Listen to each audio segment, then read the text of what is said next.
বারবার বলেছি, এখনো বলছি, ভবিষ্যতে বলবো যে আমরা বিচার, সংস্কার, নির্বাচন তিনটাকে আমরা সমান গুরুত্ব দিচ্ছি।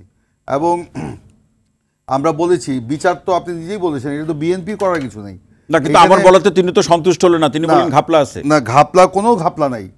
আরে এই আওয়ামী লীগ, এই শেখ হাসিনা এবং তার পরিষদ, তার দল বিএনপির উপর যে নির্যাতন করেছে গত 15 বছরে, আমাদের নেত্রী বেগম খালেদা জিয়াকে মিথ্যা মামলায় ফরমায়েশি রায়ে 25 মাস জেলে রেখে তার জামিনের অধিকার কেড়ে নিয়ে, তার চিকিৎসার সুযোগ কেড়ে নিয়ে তাকে মৃত্যুর মুখে ঠেলে দিয়েছে। আমাদের বিএনপি ভারপ্রাপ্ত চেয়ারম্যান তারেক রহমানের বিরুদ্ধে একটার পর একটা ফরমায়েশি মানে সাজা দিয়ে তাকে নির্বাসিত জীবনযাপন করতে বাধ্য করেছে, তার বিরুদ্ধে মামলা দিয়েছে। আমাদের 60 লক্ষ নেতাকর্মীর বিরুদ্ধে মিথ্যা মামলা, প্রায় মানে 8000-এর উপর নেতাকর্মী নিহত হয়েছে, 600-র উপর নেতাকর্মী গুম হয়ে গিয়েছিল। এখনো পর্যন্ত আমরা প্রায় 67 জনের এখনো খোঁজ নেই, আমাদের আবার চৌধুরী আলম কোনো সন্ধান নেই। তো আমরা তাদের বিচার চাবো না, গোলমাল আছে, এটা যারা বলেন আমি মনে করি তারা বিএনপির প্রতি অবিচার করছে। শিক্ষার্থীদের প্ল্যাটফর্ম, তাদের যে বক্তব্য, কারো কারো বক্তব্য যে ক্ষমতার আনন্দে পিছনে নির্যাতন আপনারা ভুলে যাচ্ছেন, কখনোই নয়। আমাদের সবার আগে আমাদের ভারপ্রাপ্ত চেয়ারম্যান তারেক রহমান প্রায় প্রতিদিনই একই কথা বলছেন, আমাদের পেছনের দিকে তাকাতে হবে। আমরা আমাদের সেই নির্যাতনের কথা ভুলে যাইনি, আমাদের নিপীড়নের কথা ভুলে যাইনি। আমরা তো 3.5 মাস জেল খাটতে হয়েছে, আমাদের নামে মিথ্যা মামলা, আমরা তো একদিনও বাড়িতে ঘুমাতে পারি নাই। আচ্ছা, হলে থাকতে পেরেছেন, আমাদের কোনো ছাত্র অনেক শিক্ষার্থী হলে থাকতে পারে না, আমি সেটা থাকতে পারে না, কিন্তু আমার প্রশ্ন হলো যে আমি কথা বলছি, আজকে বলা হচ্ছে হ্যাঁ বলেন। আমার প্রশ্ন হলো আপনার দলের সম্মানিত মহাসচিব কেন বলছেন যে নির্বাচন করার জন্য আরেকটি নিরপেক্ষ সরকার? আমি আসছি। বলা হচ্ছে আমাদের টোন আর আওয়ামী লীগের টোন একদিকে, এটা বিএনপির প্রতি একটা অবিচার, এটা একটা অসত্য অপপ্রচার।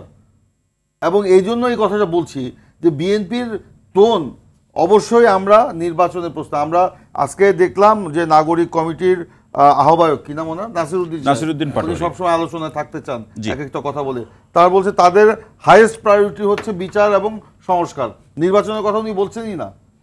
আরে নির্বাচন যদি না থাকে, নির্বাচনই তো বড় সংস্কার। গত 15 বছর অনির্বাচিতের শাসনে দেশকে তছনছ করে ফেলা হয়েছে, আজকে নির্বাচনই তো বড় সংস্কার। আর বলা হচ্ছে বিএনপি সংস্কারের কথা বলছে না। বিএনপি আরো 2 বছর আগে বা তারও আগে যে সংস্কারের কথা বলছে, এখন যারা সংস্কারের কথা বলতে বলতে মুখে ফেনা তুলছে, তারা কিন্তু তখন সংস্কারের কথা বলে নাই, তাদের কোনো হদিস ছিল না। আমরা তখন সাহস করে, শিক্ষার্থীরা যদি বলে, শিক্ষার্থীরা এবং বলে কি যদি মানে তারা বলছে, আমি বলছি শিক্ষার্থীরা আমাদের গর্ব, তারা এই দেশের সূর্য সন্তান, তারা যে আন্দোলন, আমরা তো 15 বছর আন্দোলনের একটা প্রেক্ষাপট রচনা করেছি, তারা সেই আন্দোলনকে এগিয়ে নিয়ে গেছে, সেই আন্দোলনে আমরাও শরিক ছিলাম, আন্দোলনের একটা শক্তি, আমাদেরও রক্ত গেছে, লাশ হয়েছে আমাদের নেতাকর্মীরা, আমরা কেউ বাড়িতে ঘুমাতে পারিনি, হাজার হাজার নেতাকর্মী এই 1.5 মাসে আমাদের জেল খাটতে হয়েছে, আমাদের সিনিয়র নেতৃবৃন্দ সহ এই আন্দোলনে আমরাও ছিলাম, তারা আমাদের গর্ব। কিন্তু আজকে একটা বুঝেই যে আপনি বললেন মির্জা ফখরুল ইসলাম আলমগীরের বক্তব্য, আপনি কি পড়েছেন? আপনি 2-3 বার পড়েন, সেখানে মির্জা ফখরুল ইসলাম বলেছেন যদি, আমরা তো যদি আপনার এই সরকার যদি নিরপেক্ষ না থাকে, তাহলে অবশ্যই নিরপেক্ষ সরকারের প্রয়োজন হবে, দাবি তোলেন নাই হবে না। প্রশ্ন তো ওখানেই, প্রশ্ন তো ওখানে কেউ যদি রাজনৈতিক দল, নতুন রাজনৈতিক দল করে, আমরা রাজনৈতিক নতুন দলকে স্বাগত জানাই, ওয়েলকাম করি। বিএনপি শতফুলকে ফুটতে দেওয়ার নীতিতে বিশ্বাস করে। বিএনপির চেয়ারপারসন শহীদ প্রেসিডেন্ট জিয়াউর রহমান, তিনি বহুদলীয় গণতন্ত্র দিয়েছিলেন, তার হাত ধরেই বাংলাদেশে বহুদলীয় গণতন্ত্র ফিরে এসেছিল। আমরা সমস্ত নতুন দলকে আপনাদের পক্ষ থেকে প্রিন্স ভাই আমার এই ছোট প্রশ্ন, আমরা কিন্তু আমাদের কনসার্নটা ওই জায়গাতে যে একটা সরকারের থেকে একটা অন্তর্বর্তীকালীন সরকার, একটা নিরপেক্ষ সরকার। জি, মির্জা ফখরুল ইসলাম আলমগীরকে যখন প্রশ্ন করা হয়েছে তাহলে কি এই সরকারের নিরপেক্ষতা নিয়ে আপনার কোনো প্রশ্ন আছে, উনি বলছে মোটেই না, একদমই না, এখন পর্যন্ত না। কিন্তু পরের লাইনটাই তো সেই, তখন বলেছে কিন্তু যদি দিয়ে পরের যে লাইনটা পড়েছেন ওখানেই তো অসুবিধা। এই সরকারের মানে রাজনৈতিক দল করে, তাহলে তো এই সরকার নিরপেক্ষ। প্রিন্স ভাই এখানে এই প্রশ্ন, নিরপেক্ষতা যদি হারায়, আমাদের প্রিন্স ভাই নিরপেক্ষতা যদি হারায়, তাহলে বাংলাদেশের রাজনৈতিক দলগুলো সেটা মেনে প্রিন্স ভাই, দর্শক যারা আছেন তারা এই প্রশ্নের উত্তর আপনার কাছ থেকে শুনতে চাচ্ছেন নিশ্চয়ই। সেটি হচ্ছে যে আমাদের যেটি লুৎফর রহমান বললেন যে 3 জন যে শিক্ষার্থীদের মধ্যে থেকে সরকারের যে 3 জন প্রতিনিধি বা উপদেষ্টা হিসাবে আছেন, তারা এই শিক্ষার্থীদের প্ল্যাটফর্ম বৈষম্যবিরোধী ছাত্র আন্দোলন অথবা জাতীয় নাগরিক কমিটির প্রতিনিধি হিসেবে তাদের আর ধরা যাবে না।